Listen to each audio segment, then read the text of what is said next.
ஸ்காட்லாண்டை பார்த்தீங்கன்னு சொன்னால் 800க்கு மேற்பட்ட தீவுகளால் நிறைஞ்ச ஒரு இடமாக தான் ஸ்காட்லாண்டை எல்லோரும் பார்க்குறாங்க. அதால் தான் இன்றைக்கு மட்டும் பார்த்தீங்கன்னா நிறைய டூரிஸ்ட் அட்ராக்ஷன் பிளேஸாக அது இருக்குது.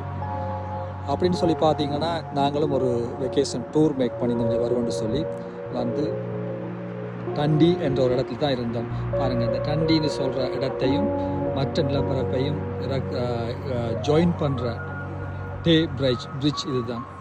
அதில் தான் நாங்கள் காரில் வந்து நாங்கள் தங்கியிருக்கிற டண்டின்னு சொல்கிற பிளேஸுக்கு இந்த லேண்டு பகுதிக்கு நாங்கள் வரணும். இந்த லேண்ட் பகுதியில் தான் நாங்கள் இருந்தோம். நைஸ்.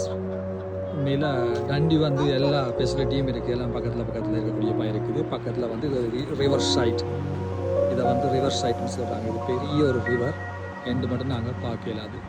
நீங்களும் வந்தால் இந்த இடத்த பார்க்கலாம், என்ஜாய் பண்ணலாம்.